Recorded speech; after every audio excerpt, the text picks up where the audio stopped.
शहर की लुगाई गांव को आई। मधु शहर में रहने वाली पढ़ी लिखी मॉडर्न लड़की है। वो और पवन साथ कॉलेज में पढ़ते थे। धीरे धीरे उन दोनों में प्यार हो गया। पर पवन गांव में रहने वाला एक साधारण सा लड़का है। मधु के पिता हमेशा उसे ये बात कहकर ताना देते हैं।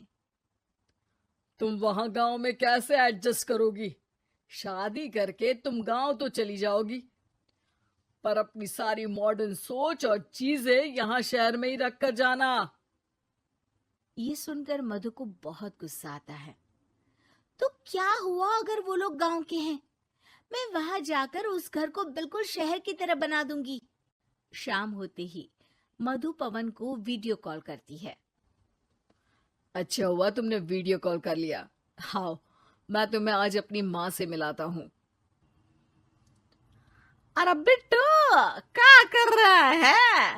ये क्या है? दूर करना इस टुनटुने को। जाने कौन दिख रहा है इसमें तो। अरे माँ, आपकी बहू का वीडियो कॉल है।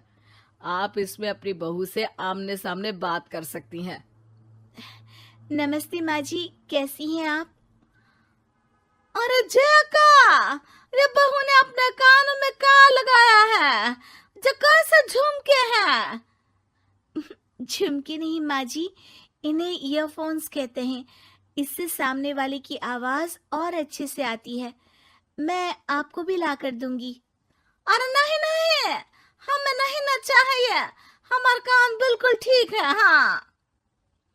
माँ जी की ये बातें सुनकर मधु को अपने पिता की बातें याद आ जाती है और वो उसी वक्त ये ठान लेती है कि वो अपने ससुराल को एकदम मॉडर्न ससुराल बनाकर रहेगी। कुछ दिन बीत जाते हैं। पवन और मधु की शादी हो चुकी है। आज मधु का अपने ससुराल में पहला दिन है। माँ जी, मैं आपके लिए एक तोहफा लाई हूँ। अरे इतना बड़ा तोहफा! अरे क्या लाई है रे इस बड़े से बक्से में? मधु बॉक्स खोलती है। ये क्या है? ये वैक्यूम क्लीनर है। मैंने आपको झाड़ू लगाते हुए देखा तो सोचा अब आपका काम आसान हो जाएगा। अरे वाह बहू वाह, तूने मुझे झाड़ू लगाते हुए देखा तो तू मेरा हाथ से झाड़ू लेकर खुद भी तो लगा सकती थी ना।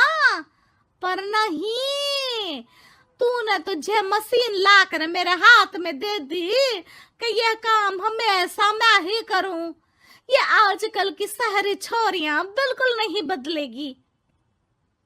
मधु को मन ही मन गुस्सा आता है, पर फिर भी अपना गुस्सा भूलकर मधु माजी को वैक्यूम क्लीनर इस्तेमाल करना सिखाती है। अगले दिन मधु सुबह उठती है तो ये आंगन में से कैसी आवाजें आ रही हैं? मधु दौड़ती दौड़ती आंगन में जाती है और देखते ही चौंक जाती है। अरे माँ जी, ये आप क्या कर रही हैं? और वो कहा है ना, सुबह मैं जब कुएं से पानी निकाल रही थी तो मेरे कान की बाली उसमें गिर गई थी। तो ये तेरा वैक्यूम ना सारी चीजें अपनी तरफ खींच लेता है ना, तो मेरी बाली भी तो निकाल ही देगा। उसी की कोशिश कर रही हूँ, पर न जाने क्यों अब ये चालू ही नहीं हो रही तेरी मशीन। अब वो चालू होगी भी नहीं। पर अब कुएं में से पानी निकाल क्यों रही थी? अरे कमाल करती हो ना बहू। पीने के लिए पानी क्या तेरे मायके से लाऊं मैं? अरे कुएं से ही तो निकालना पड़ता है। हाँ, पीने के लिए पानी, और वो भी कुएं से। मधु दिमाग लगाती है और थोड़ी ही देर में घर में वाटर प्यूरिफायर लगवा देती है। ये देखिए माँ जी, इसमें बस एक बार पानी भर देंगे तो नल में पानी साफ होकर बाहर आएगा। अरे वाह रे बहू, ये तो बहुत ही बढ़िया चीज है। रात हो जाती है। मधु जैसे ही प्यूरिफायर का नल चालू करती है तो वो अचानक से फट जाता है और सब जगह पानी पानी हो जाता है। अरे ये क्या हुआ? ये क्या हो गया? मैंने तो बस इसमें उबला हुआ पानी डाला था, ये इतनी जल्दी खराब हो गया। अरे ये सारी शहर सारी चीजें सब ऐसी ही होती है कबूरी। क्या आपने इसमें उबला पानी डाला था? हाँ तो फिर पानी तो तभी साफ होगा ना जब उसे उबालेंगे। ये मशीन का कोई जिन है जो हमने जो बोला वो कर देगी है? मधु को बहुत गुस्सा आता है। इस तरह तो मेरा अपने ससुराल को मॉडर्न बनाने का सपना अधूरा ही रह जाएगा। नहीं, मैं इस तरह से हार नहीं मान सकती। थोड़े ही दिन में मधु पूरे किचन को मॉड्यूलर किचन में बदल देती है। अरे वाह बहुआ, इतनी सारी अलमारियां! माँ जी मॉड्यूलर किचन देखकर बहुत उत्सुक हो जाती है। ये बक्सा का है। बहू ने शायद गलती से इसे यहाँ रसोई में रख दिया है, पर है तो ये बहुत ही बढ़िया। अगले दिन सुबह,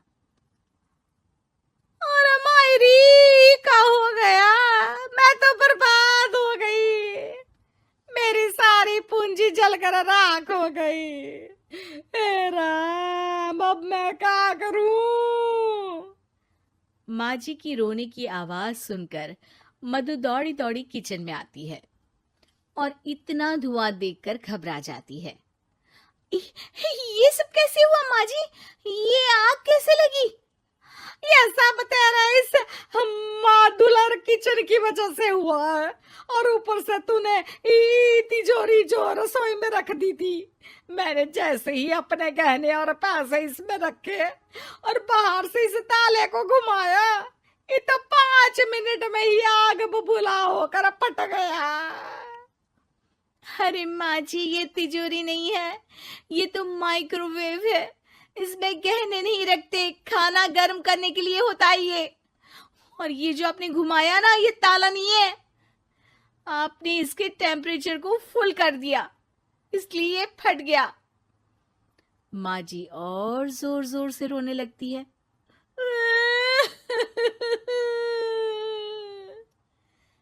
मधु सर पीट लेती है और कसम खाती है कि अब ससुराल को मॉडर्न बनाने की कोई कोशिश नहीं करेगी। मुझे माफ कर दीजिए माँ जी, आप जैसी हैं वैसी ही ठीक है। मधु को अपने पिता की कही बात याद आ जाती है और मधु वापस घर और किचन को पहले जैसा ही कर देती है।